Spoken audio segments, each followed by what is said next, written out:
Hey Arianos, if you guys are okay with me calling you that, just comment yes or okay in the comment section down below because I just want y'all approval on that name, Arianos. I know it sounds weird, but just let me know in the comments.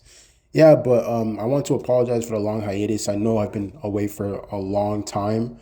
I've just been busy with life, but I am back and better than ever with a brand new video for you guys. I've been wanting to talk about this show for a while now, just due to the memories I had of it as a kid. And plus, it's not really talked about. So let's talk about some Totally Spies.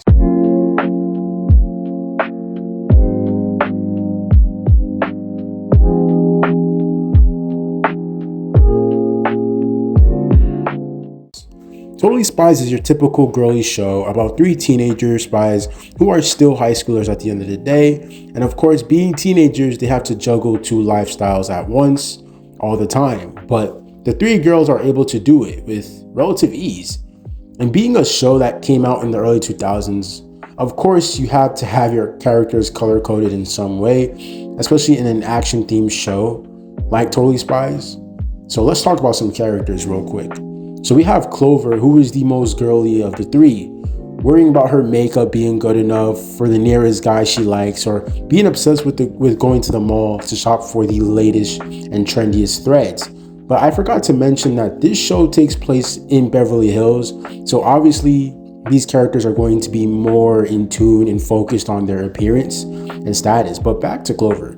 Even though she does come off sassy, she is still an important asset to the group due to her quick wit and loyalty that is able to bail the girls out in most problems they run into. And I have to say, I really like her character because of the development she goes through, where like she becomes a completely different character like towards the end of the series, which I really enjoy.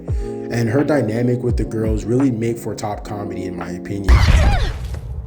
Wipe out. Then we have Alex, who is the most neutral calm of the group because she is an innocent soul, where she's just too nice and gullible to a fault that, she at times puts her group in harm's way, but that doesn't mean she isn't competent because don't let her personality fool you. She can throw down when necessary. On one condition, you promise to just be yourself.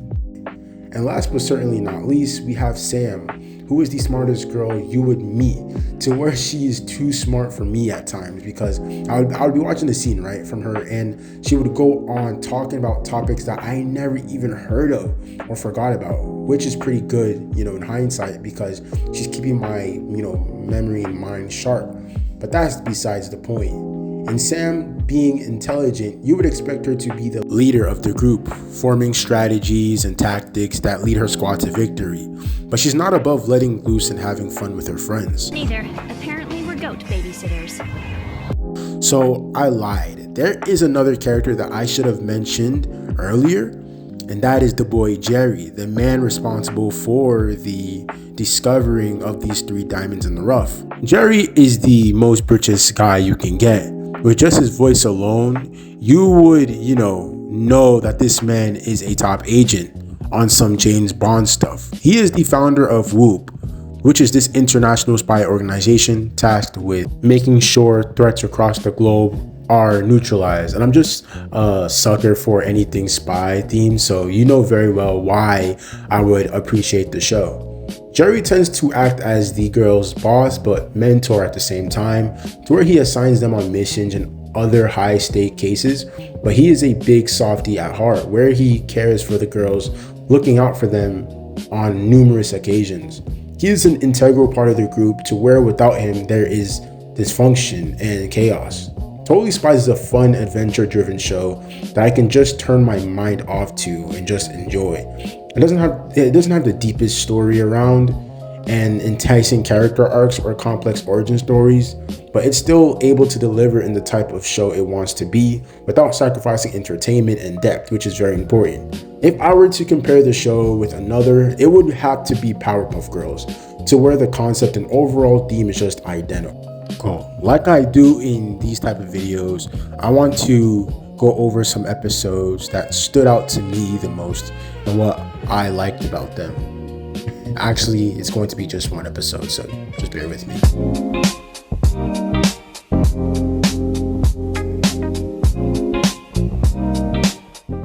So in the first episode of Totally Spies, titled A Thing for Musicians, we are already thrown into the world of Sam, Clover, and Alex as they are just strolling around their school campus in Beverly Hills, where we are immediately affected or greeted by Clover's hunger for men as she stumbles upon this musician, and the girls already know what this means as Clover immediately does everything she can to impress this guy, but is interrupted by their arch nemesis Mandy as she cockblocks, saying that they already have plans together, ruining Clover's chances.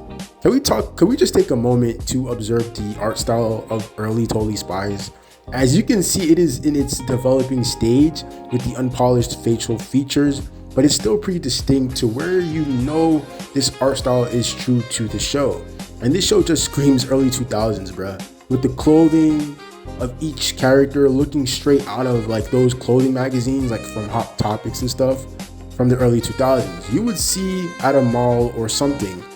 And its setting just being very chic and Y2K-ish, which is really dope to me. So as Clover breaks down from her prior attempt of Riz, I'm sorry, why did I just say that? I'm so sorry for saying that. I feel like an idiot now. But as she breaks down, the girls are immediately transported to their secret hideout, where they meet Jerry, as he assigns them on a mission that coincidentally aligns with Clover's plan.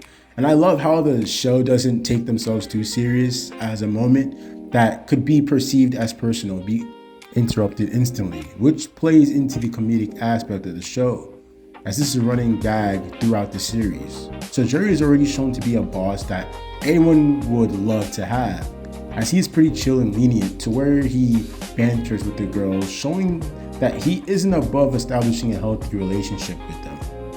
And as not just spies, but like as co-workers and friends, which makes me appreciate Jerry a lot more, as not just, like I said, as a boss, but as a character. So the mission requires the girls to pretend to be a band called, wait for it, Spies. Very creative, right, by the writers, I know, but they are tasked with going undercover to see just why fans go pharaoh over this Ricky Mathis guy who just has one single. Very important stuff, which is pretty impressive if we're looking at it from a realistic standpoint.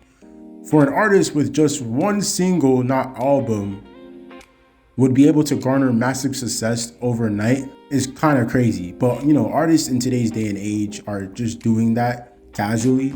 So as the mission entails, the girls are given the necessary tools and gears needed to carry out this mission, with even a private jet to fit the role. I had to stress the fact that this organization, Whoop, is, loaded, but you probably already guessed that, and so let's move on. So the girls arrive in London, where they meet with Ricky's manager, who is already sus, bro. Just look at his whole look, man.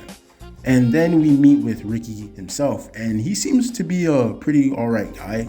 He's cool and friendly, and he's really passionate about what he does, being a musician and whatnot. But I can't really assume much. So the girls are at his concert, checking for, any odd occurrences that could be crucial. We see that this man, Ricky, doesn't even sing, which is already a red flag. But honestly, it's not the biggest deal in the world, because some artists out there don't really sing their songs, but, lip sync. So it's not that crazy.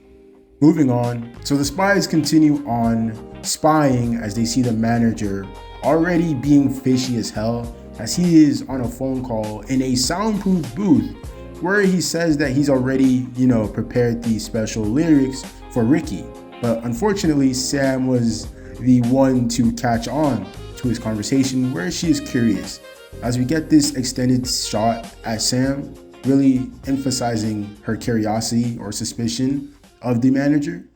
So both Sam and Alex conclude their findings, but Clover isn't on the same page, where she is just gushing over Ricky's performance, insinuating that Clover has also fallen into the trance of Ricky's song. So it seems Clover won't really be of help on this mission. Then Jerry pops up, giving us a briefing of Mr. Sebastian, as he used to be a successful guitarist, but unfortunately didn't last long due to his accident that caused him, his career. But he's still heavily involved in the industry, as he owns a record label and as well as he's a producer. Then out of nowhere, Ricky just, barges in, asking if they want to accompany him to a recording session at Mr. Sebastian's place. And bro, do you knock? Like what? Like you just walk into a room with girls without knocking? That's some different type of confidence I desire to have someday. And so the girls end up making it to the spot, but Sam is already suspicious of this location as there are multiple or several guards everywhere. And even Alex points out this spot being the creepiest recording studio, as she quotes. She has ever seen. As Ricky finishes with his set, the manager goes in to show Ricky the special lyrics he has prepared for him. But Big Brain Sam is able to listen into their conversation, and Ricky's even, thrown off by the lyrics his manager proposes to him. But his manager shuts down any doubts Ricky may have, as he says it's what the kids rave about nowadays. So Sam and Alex are already on his tail as they begin to spy around the studio for any leads. So as they search, Alex literally stumbles across a secret lab that contains the glowing disc that is behind it all. Then Sebastian shows up looking straight off of a Street Fighter's game with his design, and both him and the manager catch both Alex and Sam thanks to Alex being louder than needed, but she meant well, so I won't fault her for that. But as they are captured, Sebastian fills them in on his, plan. Of course, you guessed it, world domination, where he wants to use the songs of Ricky to completely control the government. But I want to focus more on important matters where I can actually agree with this man on something, being the fact that, the band name for the girls are Spies. Lame and unimaginative. Don't blame us. Jerry thought of it. Which is crazy. Because, bro, that is so unoriginal. You couldn't think of anything else, bro. Yeah, this is where me and this guy actually meet eye to eye. But back to the video. Then Alex and Sam, thanks to her quick thinking, are able to break out of the sound booth as they make it to Ricky, telling him what's going on. But of course, bro had no idea, which makes sense. So we get to see this nicely choreographed action sequence as we see Sam trying to stop this hypnosis-inducing device, where the animators really popped off, I'm not gonna lie, which just puts the icing on the cake for why I like the show. And I like I said, this show does not take themselves too serious, as the villains are later reduced to being hypnotized fangirls of Ricky as they crash, but they are still alive because it's a kid's show, right?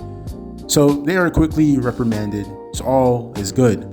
The device is destroyed and everyone is back to normal except Clover, who is still very much obsessed.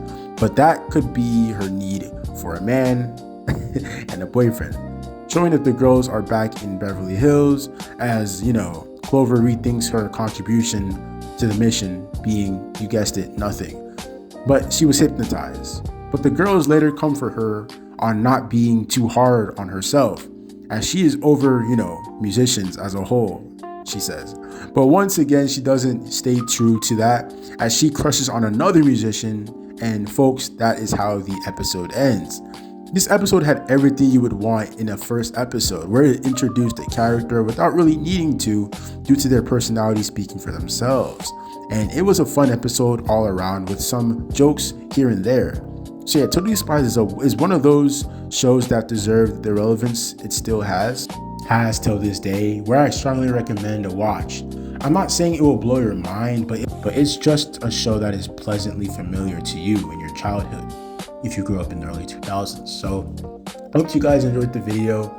Man, I know it's been a while since I've posted. I really do apologize for the long hiatus. I do plan on making more videos now that I'm on winter break. So just stay tuned, guys. Stay tuned.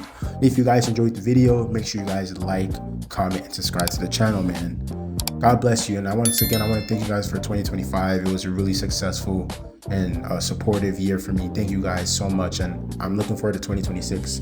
God bless.